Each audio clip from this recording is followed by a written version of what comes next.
Hi there everybody, Marcia here from Bug Mart Creations. Thank you for stopping by my channel today. So in my last video, I had gone over kind of what I'm doing this year. I'm making a large village and a small village. This time, right now, we're going to be doing the small village and we're going to get started on this right away. But first, we're going to go over some quick tips as well as the items that you will be needing. So quick tip number one is work in an area where you are not going to have any pets, anybody going to be touching your materials, anything like that, unless you're sharing the project. But definitely don't get your pets involved because this stuff works like cement and you don't want that on your animals. Tip number two is always make sure that you have something, a cloth or something to clean up little spills. Wear some clothing that you don't mind getting gross and that you can wipe off really good before you throw in the wash.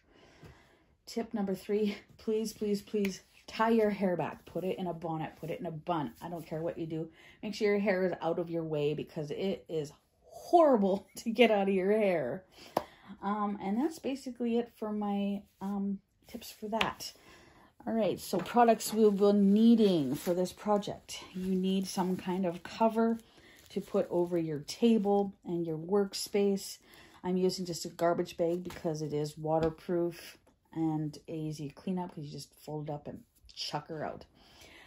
You'll need a pair of scissors. I'm using an old pair of kitchen shears. These are still sharp and they work fantastic for cutting my material.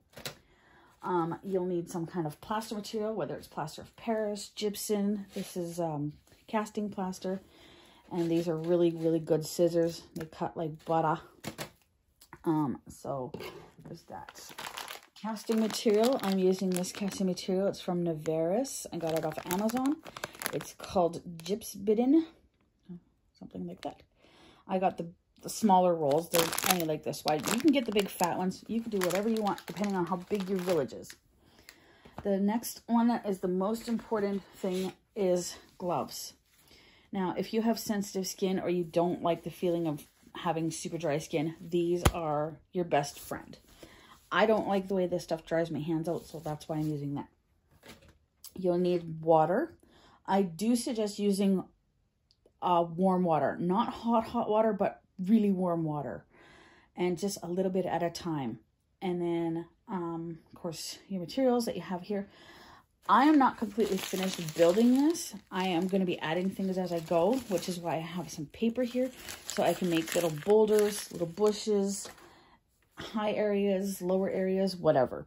So I have paper and then I have toothpicks that I'm going to be using to hold them all down. And that is basically it. I have a container here to hold my cut pieces in. And that is about it. So I'm going to get my surface covered and I'll be right back.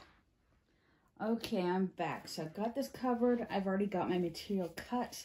And as you can see, it is quite messy. Like this is a lot of dust. Lots and lots of dust. Got my water, so I'm just going to move this aside just a bit. It's going to be messy.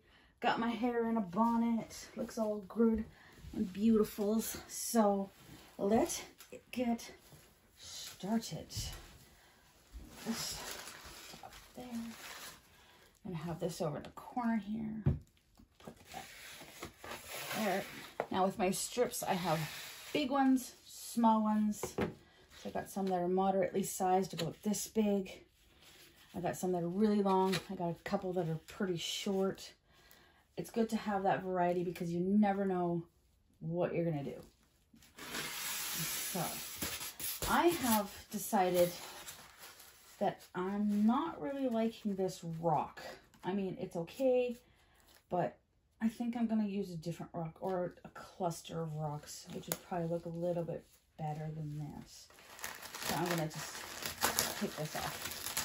The good thing about glue and sticks is you don't have to worry about it. It's all gone. So there was no more material. Let's get started. So all you do is just dunk. You don't need too much because it does spread. It gets really nice and gooey. And you're just going to set it where you want it. but do want to kind of make it flat enough, and then just kind of smooth it out. Smooth it over the areas. If you want it to be bumpy lumpy, by all means make it bumpy lumpy. This particular thing that we're doing here, this is the first layer. It does not have to be absolutely perfect.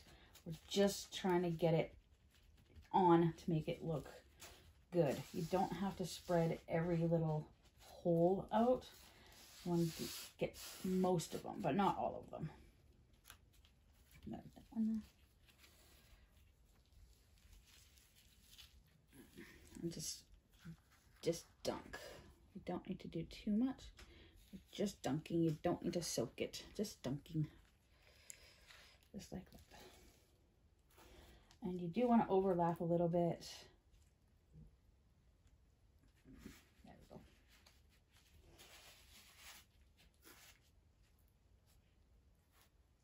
Just overlap, just a smidgen. And go over the edges. It's fine. You're allowed. Just like that.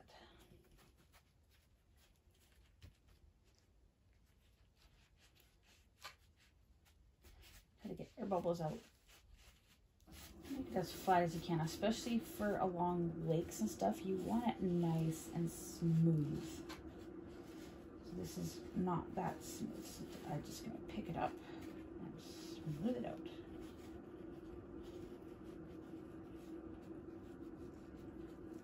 For rivers, not a big deal because rivers are never flat. They have rocks, they got logs, they got all sorts of things in them. But lakes, since it's going to be a smooth, glassy lake. Now, if it was a shallow lake where you could see the bottom and see the rocks, by all means, you can make it a little bit lumpy. But you got to remember the surface of the water is smooth. There we go. Oh, nice.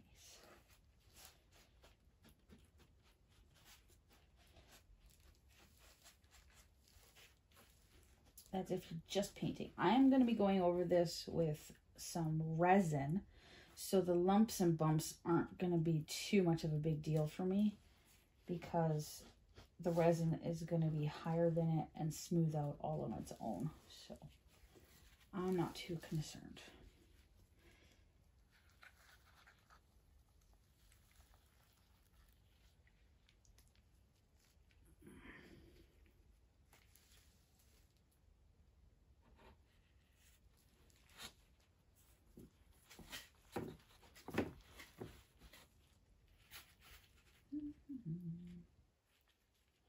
I'm going to fast forward this bit so you don't have to watch me piddle around. And I'll be back when I have the first layer done so you can see what it looks like wet. And then we'll put on another layer after it is dried.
Sometimes it'll ball up on you like this.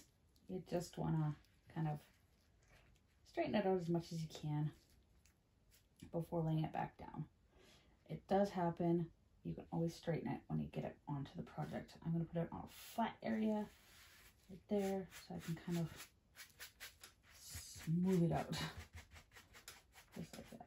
It's smooth. There we go. All nice and pretty. There. Pretty much smoothed out. does happen, just keep going. It adds to the realism, honestly. Like that. Let's see how gross my hands are. They're just nasty. So that's why I wear gloves, because all the silt and stuff that's down in my bowl here. There's so much silt down here. Yeah, gross. Oh, yucky. Now, say you had to go somewhere to answer the phone. Just grab your dry cloth. Wipe your hand off a little bit. Pull the glove off. And start again when you get back.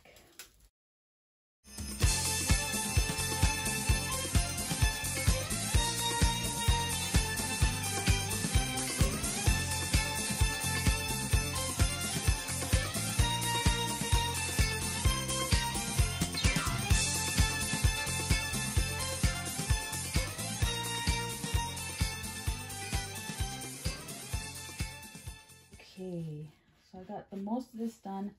Now, what is happening is my water is getting too cold. Basically what happens is when it gets to lukewarm or cooler, it doesn't soak into the material as well, and it sets up really fast. So it becomes very, very hard to work with. I'll show you this small piece here if I can find it. Yeah.